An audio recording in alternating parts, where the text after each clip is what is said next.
Hello everyone. तो let's start our chapter the ever evolving world of science. ये जो है चैप्टर 1 है हमारी न्यू बुक का, curiosity. The ever evolving world of science, इसका क्या मतलब है?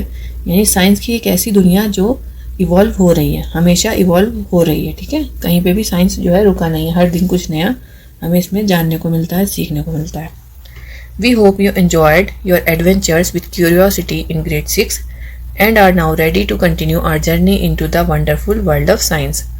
हम उम्मीद करते हैं कि आपकी जो एडवेंचर की जर्नी थी क्यूरियोसिटी में वो अच्छी रही होगी, आपने उसको एंजॉय किया होगा। अब हम इसको आगे और चलाते हैं, ठीक है, इसको कंटिन्यू करते हैं। This again is not just a text book with facts, it is an invitation to questions, to perform experiments and to explore as we try to understand the beautiful world we live in। ये सिर्फ एक text book नहीं है, बल्कि क्या है, एक invitation है, एक न्योता है सवालों को और एक्सपेरिमेंट्स करने को और आसपास की चीज़ों को जानने के लिए, ठीक है, जिससे कि हम जिसमें जिस दुनिया में रहते हैं उसको हम समझ पाएँ। The world of science covers everything small and large, near and far. जो साइंस की दुनिया है वो सब कुछ कवर करती है, छोटे से लेकर बड़े तक, करीब से लेकर दूर तक, सब कुछ। We may be looking at tiny cells inside a leaf और the movement of sun and the star. हम किसी पत्ती के अंदर किसी छोटी सी बहुत बारीक सी सेल को देखते हैं, या फिर हम बहुत बड़े सूरज और स्टार्स की इनके मूवमेंट्स को, इनका आकलन करते हैं, इनका अध्ययन करते हैं, ठीक है। We may be testing are out the materials around us at home और discussing how water flows underground. अपने घर में जो मटेरियल्स होते हैं उनको डिस्कस करते हैं, या फिर पानी कैसे अंडरग्राउंड घूम रहा है, कैसे फ्लो कर रहा है, उसको डिस्कस करते हैं। As you go through the chapters in this book you will start new adventures that challenge your thinking, expand your knowledge and help you become an explorer making small discoveries for yourself. जब आप इस books के chapters के through जाते रहेंगे तो फिर क्या होगा, आपके अंदर एडवेंचर पैदा होगा, ठीक है, जो कि आपकी सोच को चैलेंज करेगा, आपकी नॉलेज को बढ़ाएगा और आपको एक एक्सप्लोरर बनने में मदद करेगा, जिससे कि आप अपनी छोटी मोटी खोज खुद कर पाएंगे। Before we dive into our exciting journey, take a moment to observe something special about this book. Look at the page numbers, they follow the playful flight of a butterfly and the soaring of a paper plane.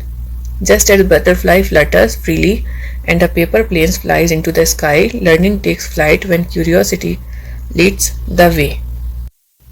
जब आप इस book को ध्यान से देखेंगे तो इनके जब पेज नंबर को चेक करेंगे आप, तो देखेंगे कि ये फॉलो करते हैं एक बटरफ्लाई की उड़ान को और जो पेपर प्लेन बच्चे बनाते हैं उसकी उड़ान को।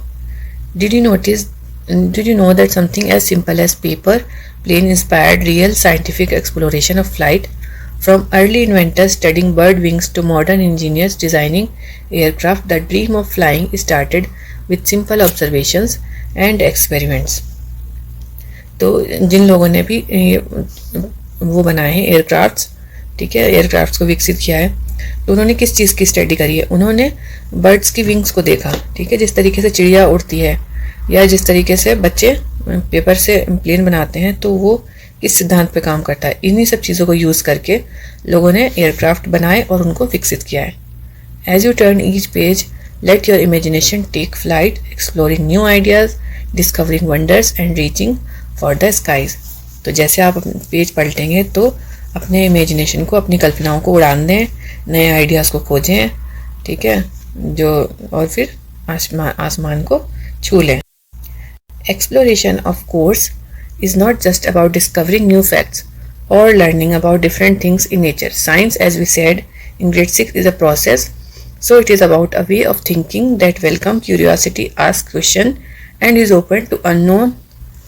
ठीक है, एक्सप्लोरेशन सिर्फ ये नहीं है कि चीज़ों को खोज लेना, ठीक है, बल्कि ये क्या है, साइंस क्या है, एक सोचने का तरीका है, जो कि हमने ग्रेड 6 में पढ़ा था, ठीक है। In grade 7 we will try to ask deeper question, कुछ हम डीप क्वेश्चन पूछने की कोशिश करेंगे। How do things work, why do event happen in the way they do. चीज़ें कैसे काम करती हैं और कुछ होता है तो वो क्यों होता है। And what can we learn from patterns that we see in nature, और हम जो नेचर में पैटर्न्स देखते हैं उससे क्या सीख सकते हैं। To do this, we have to step out of this book, step out of the classroom perhaps, and experience the world through activities and experiment. ये सब करने के लिए हमें इस बुक से बाहर आना पड़ेगा, शायद क्लासरूम से बाहर आना पड़ेगा और एक्सपीरियंस करना पड़ेगा वर्ल्ड को एक्टिविटीज़ और एक्सपेरिमेंट्स के ज़रिए। These are experiences that we hope will not just be interesting or exciting but also serve as stepping stone to a deeper understanding of environment we live in and of our place on this planet। जो ये experience है वो हमें सोच देंगे, समझ देंगे, ठीक है, जिससे कि हमें पता चले कि हम जो इस प्लेनेट पे रह रहे हैं और हमारे आसपास जो एनवायरनमेंट है उसके बारे में इंटरेस्टिंग फैक्ट्स का पता लगे, ठीक है, और हमें उसकी समझ हमारे अंदर विकसित हो। We believe that this will also help you to see science as an ongoing process of discovery। और हमें ये यकीन है, ये विश्वास है कि इससे आपको हेल्प मिलेगी कि साइंस को समझने में कि साइंस क्या है, एक ऑनगोइंग प्रोसेस है, एक सतत प्रक्रिया है। And not just about discovery alone, सिर्फ खोज करना ही साइंस नहीं है, बट ऑल्सो अबाउट रिस्पॉन्सिबिलिटी, बल्कि साइंस क्या है, एक जिम्मेदारी है। As young science explorers you will soon see how human activities are linked to what happens in the natural world and are connected to society we live in. ठीक है, तो young science explorer के तौर पर आप जल्दी देखेंगे कि किस तरीके से ह्यूमन एक्टिविटी जो है नेचुरल वर्ल्ड से लिंक्ड है और अपने आसपास की सोसाइटी से भी लिंक्ड है। You will we hope also see the role that science can play in addressing environmental challenges and help in creating a more sustainable world। ठीक है, तो हम ये भी आशा करते हैं कि आप जो है साइंस का रोल देखेंगे एनवायरमेंटल चैलेंजेस को वो करने में, एड्रेस करने में, कि एनवायरनमेंट में जो हमें चैलेंजेस हैं, जो पॉल्यूशन है, जो इस तरीके से जंगलों का कटाव हो रहा है, तो उन सबको हम किस तरीके से बचा सकते हैं, ठीक है, साइंस के ज़रिए से, जिससे कि जो वर्ल्ड है वो सस्टेनेबल हो सके। But let's get back into this book for now. You will read about topics in different fields of science from physics and chemistry to biology and earth science। ठीक है, तो इसमें अभी के लिए हमें इस बुक में वापस आना पड़ेगा। हमें इसमें अलग अलग टॉपिक्स पढ़ने हैं, फिजिक्स, केमिस्ट्री, बायोलॉजी और अर्थ साइंस के। While they might appear as different chapters just as we had said in grade 6, they are all interconnected। ये अलग अलग चैप्टर्स आपको दिख सकते हैं, लेकिन ये सब क्या है, इंटरकनेक्टेड, आपस में जुड़े हुए हैं। Scientific ideas in one area often inspire discoveries in another or at least allow us to ask questions in another area. So let us take a quick journey through our book. For this year we will start by looking at the properties of materials around us. हम क्या देखेंगे, अपने आसपास के materials के properties को। Mostly the things we experience but perhaps never ask question about.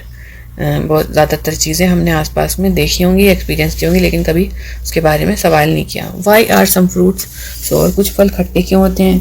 What happens when we wash a haldi stain on our school uniform, जब हम अपने कपड़ों पे से हल्दी के दाग धोते हैं तो क्या होता है। We then move on and play with some electric batteries, lamps and wires to try to find other kind of properties of materials. उसके बाद हम खेलेंगे इलेक्ट्रिक बैटरीज, लैम्प से और मटेरियल्स की प्रॉपर्टी का पता करेंगे। What kind of materials do we need to make a lamp glow, किस तरीके का सामान चाहिए हमें एक लैम्प को जलाने के लिए। This will lead us to classifying material based on their properties and we will enter the world of metals and non metals. अब हम मेटल्स और नॉन मेटल्स के भी दुनिया में एंटर करेंगे, इनके बारे में पढ़ेंगे, क्लासिफिकेशन देखेंगे इनका। We know from our experience that torch battery runs out eventually and can not be used again. हमने देखा है कि जो टॉर्च की बैटरी होती है वो ख़त्म हो जाती है और दोबारा वो यूज़ नहीं हो सकती। We will explore what kind of changes happen around us. Some changes can be reversed and other can not be reversed. हम देखेंगे कि हमारे आसपास किस तरीके से परिवर्तन होते हैं। कुछ को बदला जा सकता है, यानी वापस लौटाया जा सकता है, और कुछ परिवर्तनों को नहीं लौटाया जा सकता। Batteries run out, ice melts into water, fruits ripen, rocks break into pebbles. What kind of changes are these? ये जो चेंजेस है, बैटरी का ख़त्म होना, बर्फ़ का पिघलना, फलों का पकना, चट्टानों का टूट जाना, ये किस तरीके के चेंज है। Some of these happen or happen faster when things are heated। कुछ चीज़ें इनमें से क्या होती हैं, जब हम चीज़ों को गर्म करते हैं तो इसमें से कुछ चीज़ें जल्दी होती हैं। We will look at how heat flows, whether it is melting of an ice cube in a glass और मेल्टिंग ऑफ अ ग्लेशियर। ठीक है, हम ये भी देखेंगे किस तरीके से हीट का फ्लो होता है, चाहे वो आइस क्यूब का मेल्ट होना हो एक ग्लास में या फिर ग्लेशियर्स का। Water is of course everywhere and with the heat from the sun it evaporates from the seas and falls as rain, perhaps trickling down into ground somewhere far away. ठीक है, water क्या है, सब जगह है मौजूद, और जब सूरज की गर्मी इसको मिलती है तो यह इवेपोरेट्स हो जाता है समुद्रों के ऊपर और कहीं और जाकर बारिश बन के बरसता है। तो इस तरीके से हमारा चैप्टर आज का लेसन पूरा होता है। मिलते हैं अब अपनी नेक्स्ट वीडियो में।